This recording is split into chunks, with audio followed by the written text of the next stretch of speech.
The first time Elliot ordered me to kneel, it wasn't with a gun to my head but with a kiss on his lips and cruelty in his eyes. And I obeyed like the idiot I was. Nobody becomes a bodyguard for a Manhattan billionaire's son without being a little broken. I thought I'd buried mine. But Elliot St. James, heir to St. Tech Industries, was an expert at digging up people's pain and weaponizing it. I met him when I was 24, fresh out of the army, still scarred from my last deployment, still trying to pretend that trauma didn't eat away at me every night. St. Tech hired me through a private firm. They said he needed protection from threats.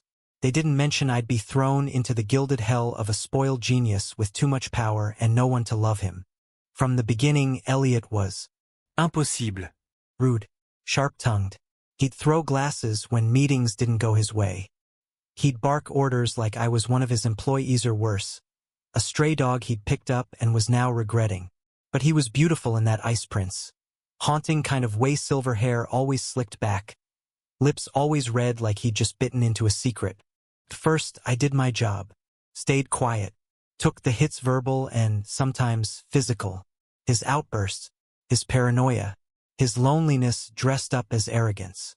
I was paid too much to walk away, and too messed up to admit I was staying because somewhere in his storm, I saw a reflection of myself. Then the night of the gala happened. He was supposed to smile, shake hands, pretend. But he drank too much. Said something to a senator's son that almost started a scandal. I pulled him out just in time. In the limo, he hit me. Not hard. Just enough to shock me. I didn't react. Not yet. You think I need saving? He sneered, pressing too close, eyes bloodshot. You're just here to collect a paycheck. A warm-blooded shield. You're nothing. That should have been my cue to walk. Instead, I said, then why do you look at me like I'm the only thing keeping you from falling apart? He froze. For a moment, all the cruelty drained from his face. I saw the kid inside him, the one who grew up in glass towers, taught to destroy before he was ever taught to feel. Then he kissed me. It wasn't gentle. It wasn't love. It was a claim. And I let him take it. Months passed. I became less bodyguard, more property. The bruises weren't always from him. Sometimes they came from threats I stopped. But the emotional ones, always his doing. He'd pull me in for a kiss after a particularly vicious insult.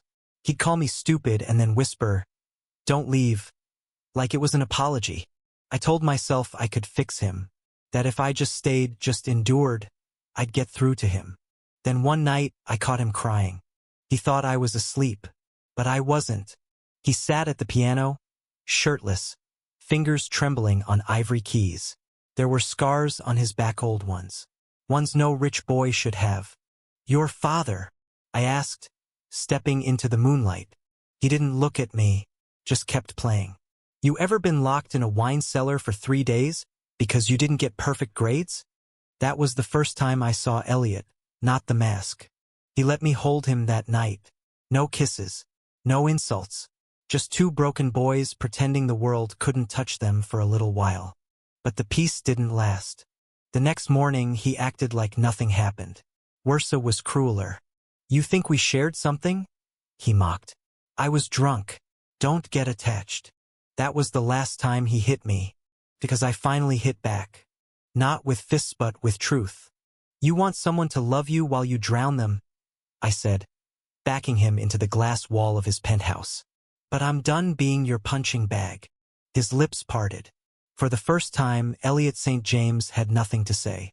I left. 3 months. 3 months without his calls. Without his scent. Without his rage and his pain and his fire.